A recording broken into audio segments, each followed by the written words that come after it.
Sajjad Haider Yildirim نے کہا تھا مجھے میرے دوستوں سے بچاؤ. ہمارا بھی کچھ یوں ہی سا حال ہے کہ ہم کہنا چاہتے ہیں ہمیں ہمارے خیر خواہوں سے بچائیے. اگر آپ ہمیں راہ راست پہ لانا چاہتے ہیں تو جان لیجئے کہ اب بہت دیر ہو چکی اور مرض لا علاج ہو چکا. اگر آپ کو ہماری آخرت کی فکر کھائے چلی جا رہی ہے تو تب بھی ہم مجبور ہیں کہ آپ کو اپنے ساتھ قبر میں تو لے جا نہیں سکتے. ایسے میں یہی مشورہ دے سکتے ہیں کہ صبر کے گھونٹ بھریے اور رب سے فریاد کیجئے جس نے ہمیں یہ جرأت گفتار عطا کی. یقین مانیے وہ سننے والا ہے. ہمیں دن رات بہت سے مشورے موصول ہوتے ہیں.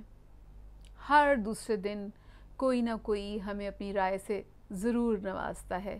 اس امید پہ کہ شاید ہم اپنی اینک تبدیل کر لیں جس کو پہن کر ہمیں مرد حضرات کے بدصورت اور سنگ دل رویے نظر آتے ہیں جو ان کے خیال میں حقیقت پہ قطعی طور پر مبنی نہیں.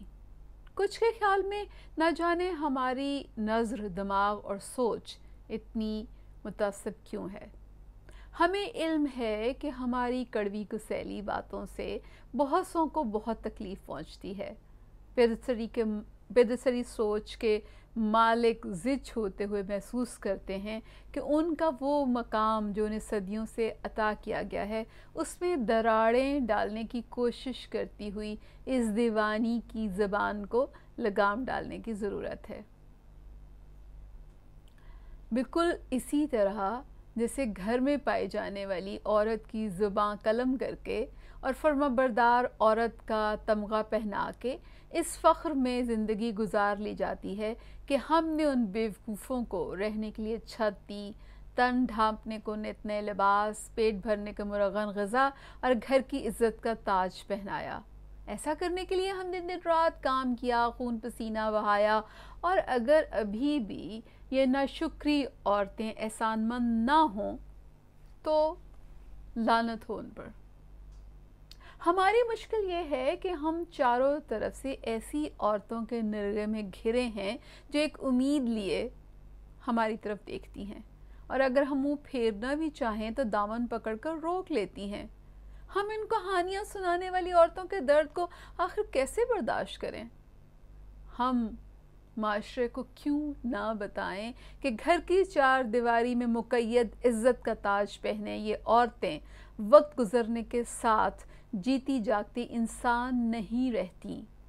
وہ زندہ لاشیں بن جاتی ہیں جو اپنی خواہشات اور آرزوؤں کا کفن پہنے اپنے مالک کو خوش کرنے کی جدوجہد میں نہ صرف مصروف رہتی ہیں بلکہ ان کی ایک نظر کرم کے لیے کسی بازیگر کی طرح ایک تنے ہوئے رسے پہ چلتے ہوئے ہلکان ہوتی رہتی ہیں.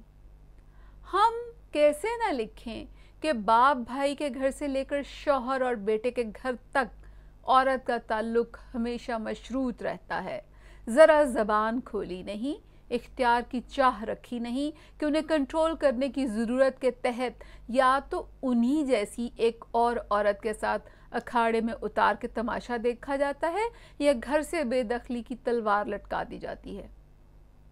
رسوا کرنے کے لیے ایسے اوچھے ہتھ کنڈوں کا استعمال،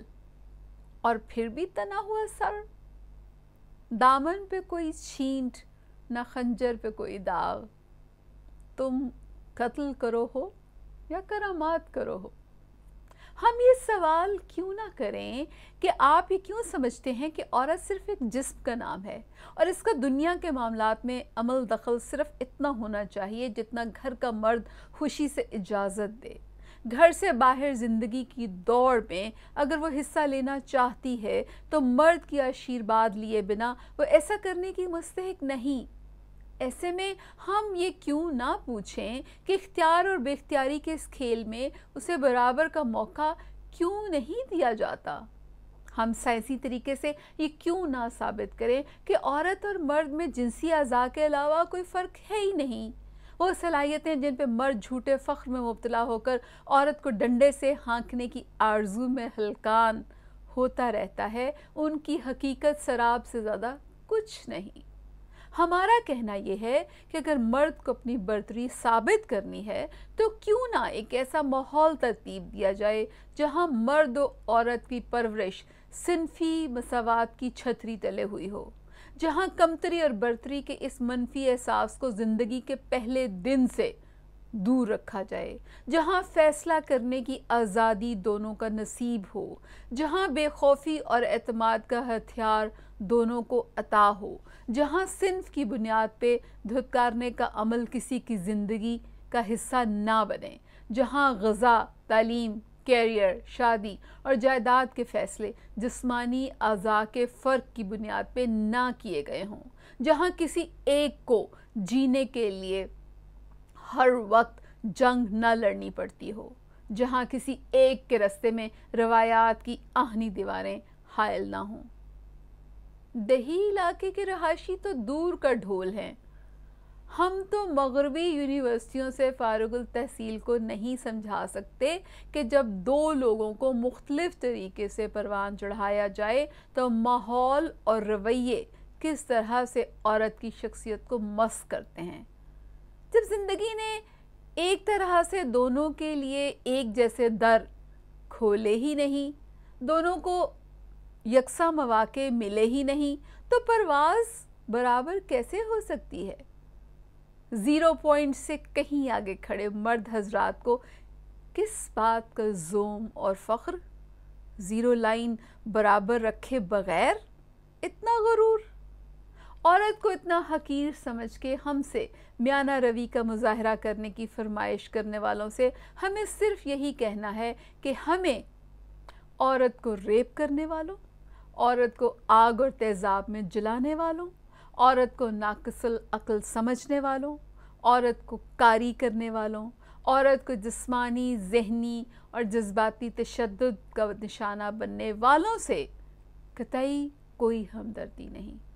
آپ لاکھ یہ کہتے رہیے کہ وہ آپ نہیں، ارے کوئی آپ جیسا ہی ہے نا، آپ ہی کی صنف کا ایک نمائندہ جس نے اپنی جسمانی طاقت اور اختیار سے کام لے کے عورت کو مضروب کیا اور اس پہ زندگی تنگ کر دی۔ آپ کو تو اسی احساس سے شرمندہ ہونا چاہیے کہ آپ کا کوئی ایک ہم جنس عورت کو کیسے رسوا کرتا ہے۔ ضرر پہنچانے والے اور ارزاں سمجھنے والے کے پاس چاہے تعویلات کا ڈھیر ہو، مگر جان لیجئے طاقت کی بنیاد پہ فاتح تو بنا جا سکتا ہے، عورت کو کنٹرول تو کیا جا سکتا ہے، مگر نتیجتاً آپ کے گھر میں رہنے والی عورتیں روح کے بغیر ایسی مورت بنیں گی جو سر جھکائے احکام بجا لائیں گی، چپ چاپ منہ پہ کفل لگائے اپنے دائرے میں قید مٹی کی مورتیں۔ ڈریے اس وقت سے جب آنے والے کل میں آپ کی بیٹی تتلی بننے کی بجائے ایسی ہی ایک بے زبان مورت میں ڈھلے گی کہ اس کی زندگی پہ اختیار رکھنے والا مالک بھی آپ ہی کی سوچ کا مالک ہوگا۔